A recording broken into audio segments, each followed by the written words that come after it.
दोस्तों आज हम प्लेन का फर्स्ट पार्ट एक्सप्लेन करने जा रहे हैं, जिसका सेकंड पार्ट का लिंक मैंने नीचे डिस्क्रिप्शन बॉक्स में मेंशन कर रखा है। तो आप फर्स्ट पार्ट की एक्सप्लेनेशन देखने के बाद में सेकंड पार्ट का एक्सप्लेनेशन उस लिंक के थ्रू देख सकते हैं। तो चलिए स्टार्ट करते हैं आज की एक्सप्लेनेशन। मूवी की स्टार्टिंग क्रॉफ्टर नाम के एक प्लेन से होती है, जो कि एक क्रॉफ्ट डस्टी प्लेन है, जो हमारी आज की मूवी का हीरो है। क्रॉफ्टर कॉर्नफील्ड में दवाई डालने का काम करता है और साथ ही रेसिंग मीन्स वो रेसर बनने का सपना भी देखता है, जिसके लिए वो अपने खाली समय में एरोबेटिक प्रैक्टिस करता है। रेसिंग करते समय डस्टी के किसी पार्ट में कुछ प्रॉब्लम हो जाती है, तो वो अपने दोस्त डॉटी के पास में उसे रिपेयर कराने आता है। जब डॉटी को पता चलता है कि उसने वापस से रेसिंग स्टार्ट कर दी है, तो वो उस पर बहुत गुस्सा करती है। वो उसे समझाती है, तुम्हारा काम सिर्फ खेतों में दवाई डालना है, ना कि रेसिंग करना। और वो उसे ऐसा करने से इसीलिए मना करती है क्योंकि ज़्यादा काम करने से उसके पार्ट्स काम करना बंद कर देंगे। वहीं पर उसका दोस्त, जो कि एक मैकेनिक है जिसका नाम चक होता है, वो भी मौजूद होता है। वो भी उसे ऐसा करने से मना करता है, लेकिन डस्टी किसी की भी नहीं सुनता। इसके बाद में वो अपने दोस्त चक के साथ में टीवी पर रेसिंग देख रहा है। रेसिंग के दौरान हुए प्लेन क्रैश वो दोनों देख रहे हैं। चक बेटा साथ में एक बुक भी पढ़ रहा है।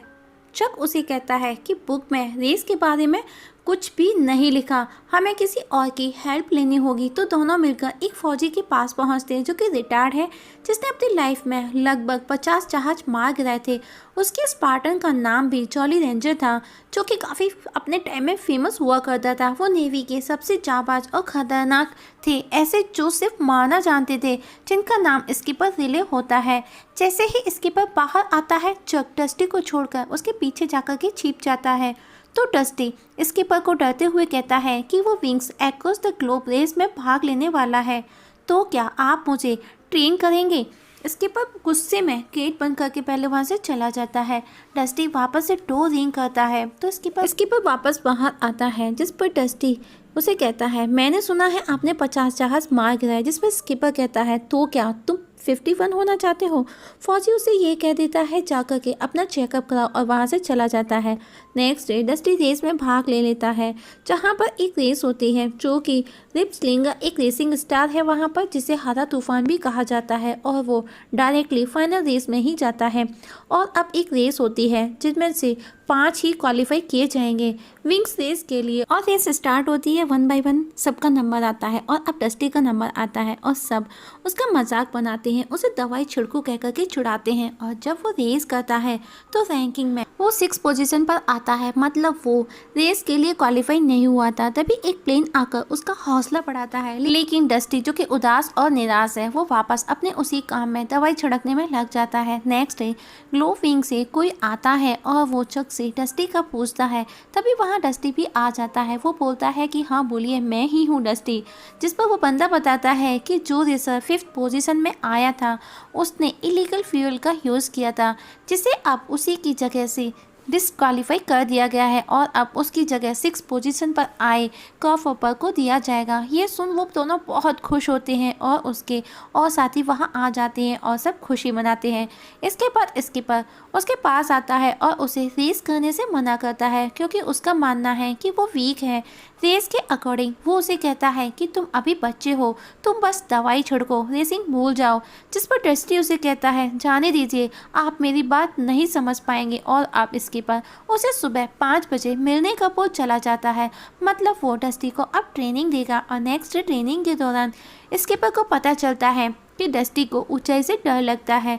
स्कीपर अब उसकी स्पीड बढ़ाने पर काम करता है, और स्कीपर उसके साथ हर तरह से उसको ट्रेन करवाता है। और ट्रेनिंग पूरी होने के बाद में डस्टी न्यूयॉर्क रेस के लिए निकल जाता है, और लैंडिंग करते समय उसका दुर्घटनाग्रस्त होने से वो बाल बाल बच जाता है।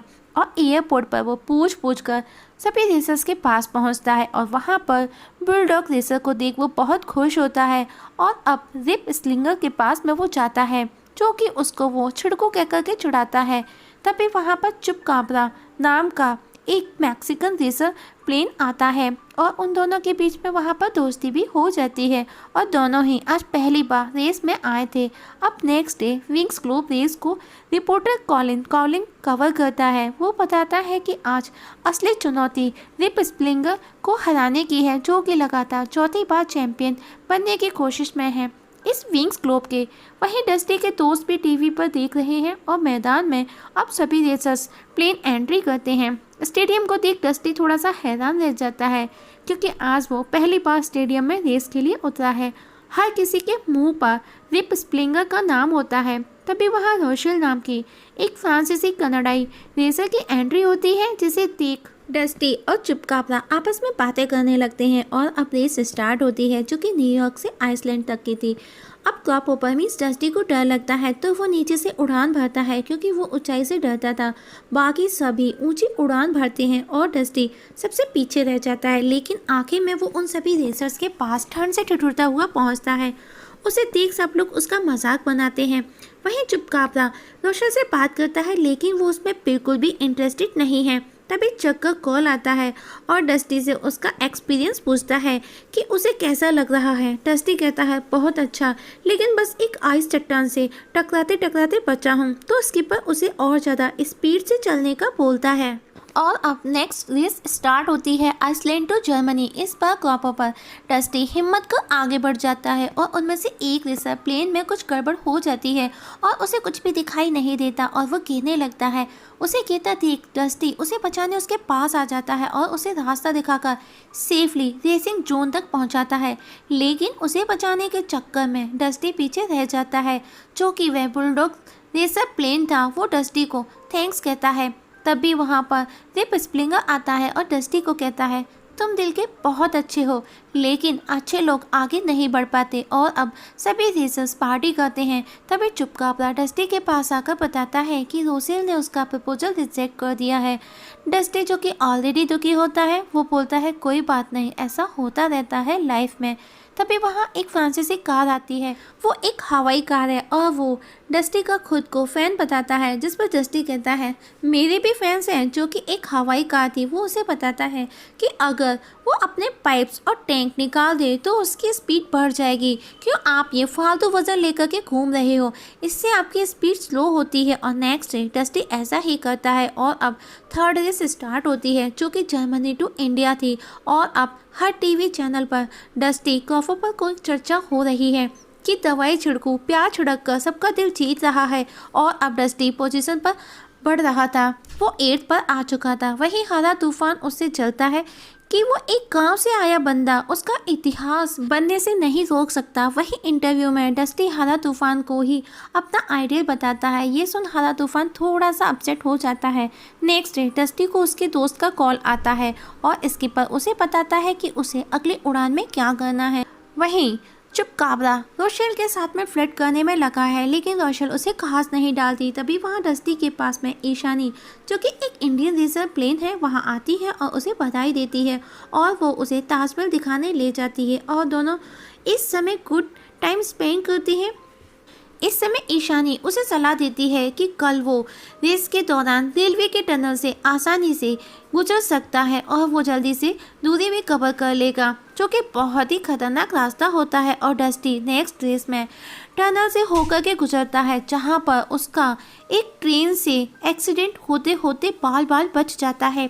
उसे लगा था कि वो मर गया, लेकिन जब कुछ लोग उसे बताते हैं कि अभी तक यहाँ पर कोई भी रेसर नहीं आया, आप ही सबसे पहले हो जो यहाँ पर पहुँचे हो। और अब हर किसी के मुंह पर डस्टी का नाम होता है, लेकिन वो ये जानकर के हैरान है कि ईशानी ने जानबूझकर के उसे गलत सलाह दी और वो ईशानी ने सब कुछ रिप स्प्लिंगर के कहने पर किया था। और डस्टी वहाँ से चला जाता है और जाते जाते वो रिप्स को भी थैंक्स कहता है कि उसी की वजह से वो आज ये रेस जीता है। अब डस्टी और रिप स्प्लिंगर, जो कि डस्टी फर्स्ट पर था और रिप स्प्लिंगर सेकंड पर, और अब डस्टी सबका चहेता बन चुका है। डस्टी स्किपर से बात करता है नेक्स्ट रेस की प्लानिंग को लेकर, साथ ही अपने सभी दोस्तों से भी बात करता है।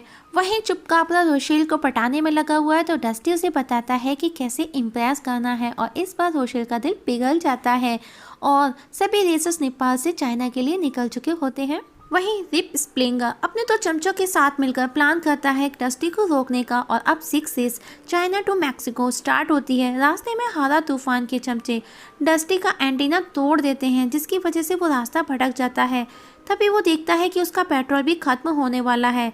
तभी नेवी वहां आती है और उसको पहचान कर उसे शिप पर अपने साथ ले जाते हैं और अब उसकी मरम्मत कर उसमें पेट्रोल भरते हैं। डस्टी वहां पर नोटिस करता है कि यहाँ पर सिर्फ एक स्किपर का मिशन क्यों है। वहीं डस्टी के सभी दोस्त भी मैक्सिको के लिए रवाना होते हैं क्योंकि वो उसे देखना चाहते हैं। तभी डस्टी स्किपर से बात करता है और बताता है कि वो फ्लाइस इन हावर पर है और वो उसे बताता है कि वहाँ पर स्किपर के नाम सिर्फ एक ही मिशन है। मतलब स्किपर ने वो सब उसे झूठ बोला था और अब डस्टी वापस रेस के लिए निकलता है, लेकिन मौसम बहुत ज़्यादा बिगड़ चुका है। वहीं मैक्सिको सिटी में चुपकापरा और ईशानी को पता चल जाता है कि हारा तूफान ने रिप ने ही डस्टी के साथ में कुछ गलत किया है। उन सबको लगता है कि डस्टी मर चुका है। वहीं डस्टी अभी भी सोच में है स्किपर के मिशन को लेकर। तभी तूफान और बढ़ जाता है और अब वो समुद्र में जाकर के गिरता है, लेकिन उसे नेवी के द्वारा बचा लिया जाता है और मैक्सिको तक पहुंचाया जाता है। और अब डस्टी की हालत बहुत ही ज़्यादा ख़राब हो चुकी है। उसके बहुत से पार्ट्स जो कि अभी टोटली ख़राब हो चुके हैं, जिसकी वजह से वो नेक्स्ट रेस में भाग नहीं ले सकता। नेक्स्ट डे सभी रेसर्स मिलकर उसको सपोर्ट करते हैं और उसकी ज़रूरत की हर चीज़ उसे वो प्रोवाइड करते हैं और अब डस्टी को रेस के लिए तैयार किया जाता है और हारा तूफान वापस से डस्टी को हराने के लिए प्लान बनाता है, लेकिन इस बार स्किपर उसकी बातें सुन लेता है और अब नेक्स्ट रेस स्टार्ट होती है, जो कि Mexico to New York final race थी। और अब सब उड़ान भरते हैं रेस के लिए। इतनी मेहनत और जज्बे के साथ डस्टी भी पूरे जोश के साथ में उड़ान भरता है और पूरे जोश के साथ में वो एक एक कर सबको पीछे छोड़ता चला जा रहा है। सभी रेसर्स हाइट पर होते हैं, लेकिन डस्टी नीचे से जाता है। तभी हारा तूफान अपने चमचों को बताता है कि वो कैमरे की रेंज से बाहर हैं और अब उन्हें डस्टी पर अटैक करने का बोलता है। तभी स्किपर वहां आ जाता है और उन सबको वो डिस्ट्रैक्ट करता है और डस्टी भी हारा तूफान के चमचों से स्किपर के साथ मिलकर उन्हें मजा चखाता है। इस बीच हारा तूफान डस्टी से आगे निकल जाता है। ये देख डस्टी भी फुल जोश के साथ में हारा तूफान के बराबर आ जाता है, लेकिन वो वापस डस्टी को पीछे कर देता है। तो ये देख डस्टी और ऊंचाई पर जाकर के उड़ान भरता है और उसे हवा का फुल सपोर्ट मिलता है और वो हारा तूफान के पास पहुंच जाता है। लेकिन हारा तूफान को पता ही नहीं चलता, वो अपने फ़ोटो खिंचवाने के लिए स्पीड स्लो कर लेता है। इसका फ़ायदा उठाकर डस्टी उसे बीट कर उससे पहले फिनिश लाइन पर क्रॉस कर लेता है और वो जीत जाता है और हारा तूफान दुर्घटनाग्रस्त हो जाता है। और अब डस्टी रेसिंग स्टार्ट बन जाता है और डस्टी अपने सभी दोस्तों को थैंक्स कहता है। तभी वहाँ पर वही हवाई फ्रांस कार आती है और उसे कहती है कि वो एक मिसाल है उन सब के लिए जो अपनी काबिलियत के दम पर जीतने का हौसला रखते हैं। ये देख डस्टी बहुत खुश हो जाता है क्योंकि वहाँ पर उसके बहुत सारे फैंस होते हैं और वो स्किपर को भी थैंक्स कहता है और स्किपर वापस नेवी ज्वाइन कर लेता है और एक आखिरी उड़ान भरता है डस्टी और स्किपर दोनों। और इसी उड़ान के साथ में मूवी ख़त्म हो जाती है। दोस्तों, आप लोगों से एक छोटी सी रिक्वेस्ट है, अगर आप इस चैनल पर नए हैं तो प्लीज़ सब्सक्राइब करना ना भूलिएगा।